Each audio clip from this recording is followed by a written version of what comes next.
She met with Hassan al-Basri so many times, and she has a lot of sayings. Today, let's read her sayings, because the stories of people's lives, of these righteous people, there's not much to say in their life. It's a spiritual biography, right? Like physically out in the world, they didn't do much. They were just usually just doing ibadah. But what they have to offer is their sayings. قالت رابعة لو كانت الدنيا لرجل ما كان بها غنيا قالوا لماذا قال لأنها تفنى. Okay. Is it if the entire dunya was in the possession of one man, we can't call him rich? Right? Why? Because the nature of dunya is that it disappears. That's the nature of hayat dunya. Hayat dunya disappears. Right? That's why we can't call it. You can't having dunya doesn't make you rich. We're all going to leave it. There was a wedding hall back when I was young where everyone used to get married in. That wedding hall was a poppin' place, right? All the cool weddings were there. You go there, dress up. Now years passed, and for some reason I was checking it out like for a rental. I got there, it had gone into different ownership. It had completely gone in complete disarray. When I got there, it was essentially shut down. I walked in, nobody was there. Chairs were piled up. Paint was peeled off the wall.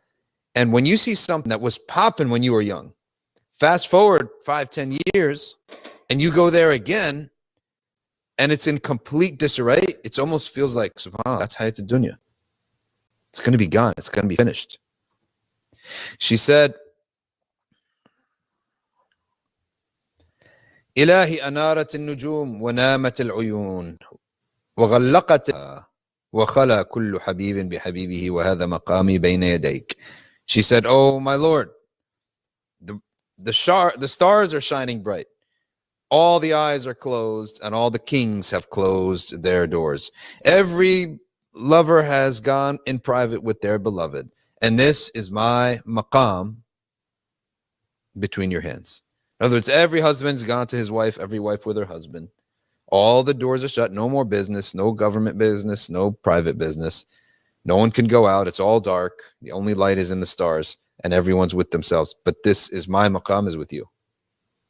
Every beloved is with their beloved, and my maqam here is with you. إلهي هذا الليل قد أدبر وهذا النهار قد أسفر فليت شعري أقبلت مني ليلتي فأهنأ أم رددتها علي فأعز فوعزتك هذا دأبي ما أحييتني أعنتني وعزتك لو طردتني عن بابك ما برحت عنه ولو لما وقع في قلبي من محبتك.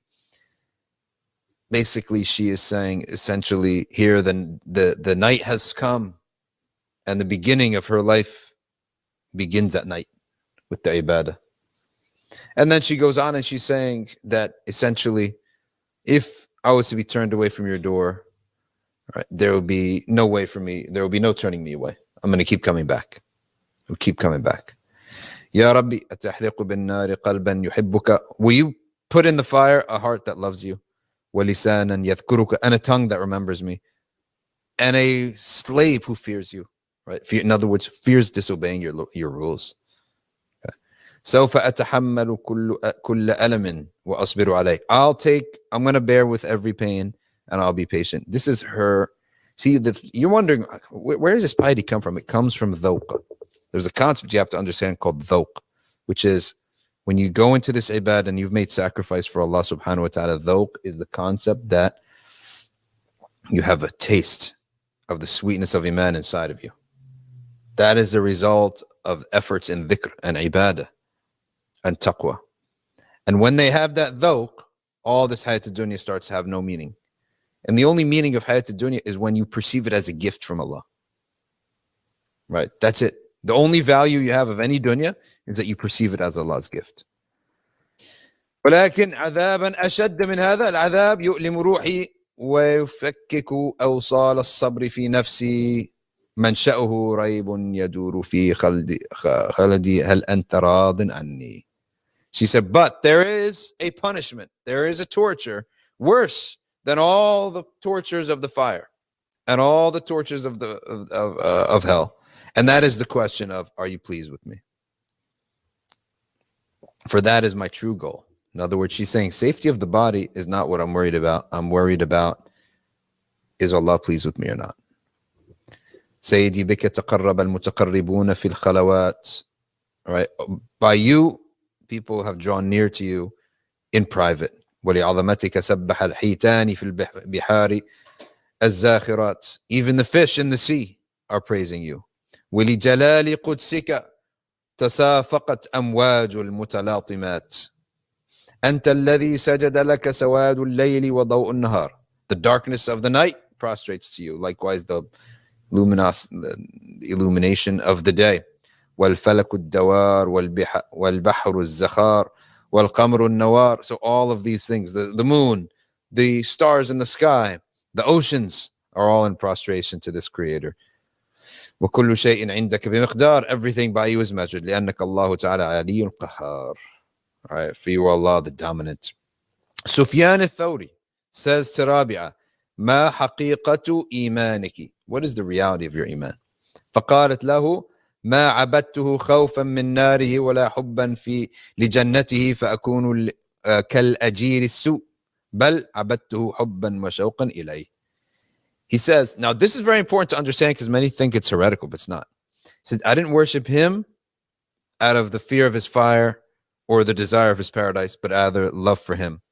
But if I had done so and worshipped him for the fear of his fire or desiring his paradise, I would have been a bad slave. So what she means by this, now there is an heretical part of this, and there is a good interpretation. Well, what's the heretical interpretation? If Allah tells you to seek refuge from the fire, you better seek refuge from it. If Allah tells you to fear the fire, you have to fear it. If Allah tells you to desire paradise and ask for it, then you better do that. You're not better than his prophet who did that. What she means is that the core of my purpose is not to worship Allah for those sake, but rather to seek refuge of the fire and desire paradise for Allah's sake, because Allah commanded us to. Okay. This is how I'm going to get near to Allah. I'm going to get near to Allah by fearing the fire. I'm going to get near to Allah by desiring his paradise. As opposed to, I'm just going to worship Allah because of the fire. See, the order of things in our minds and in our hearts, that's what matters. And that's why making a dua for a worldly matter is different from the awliya to the common people. Okay. What's the difference?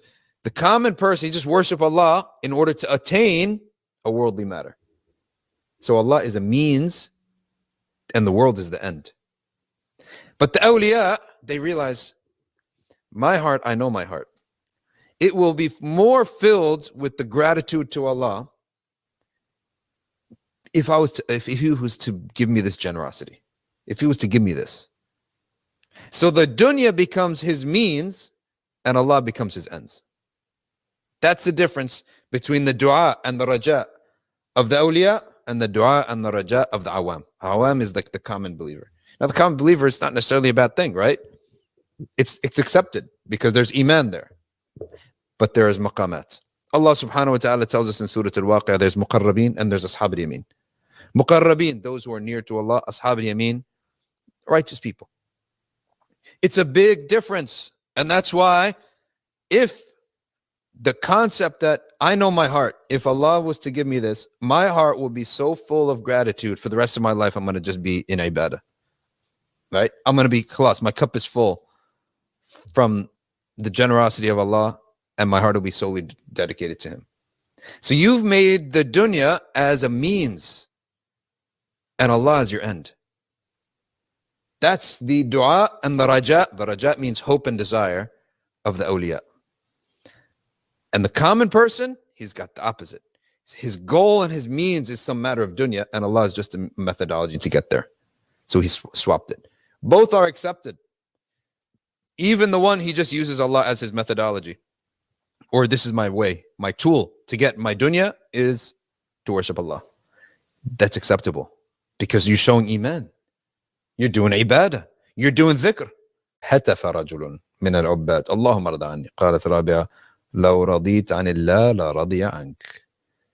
He said, oh Allah, be pleased with me, a man said. She said, if you're pleased with Allah, Allah will be pleased with you. He says, and how do I be pleased with Allah? She said, the day that comes where bad news and good news are equal to you because they're both from Allah. قالت يوم تسر or تسر بالنقمة سرورك بالنعمة لأن كليهما من عند الله. The day that the bad news comes is equal to you as good news because both are from Allah. Except that one comes with pain, one comes with pleasure. But the result of both and the origin of both is Allah Himself. So that's what you should worry about, not yourself. The pain and the pleasure is you. It's for you. But the source is Allah subhanahu wa ta'ala. There's one of the men, he said that, I'm more happy when my dua is not answered than when it's answered. This is not sunnah, it's just his perspective. They said, why? He said, because if my dua is answered, it's from myself. But if my dua is not answered, then I know Allah stopped it for what's better for me. Okay. We would say, even if your dua is answered and you're honest and you're sincere, do not have any belief whatsoever that Allah is tricking you and saying, okay, let's give it to him and trick him. No. Trickery and makr is only for those who do that to others. It's only for those who have makr for others.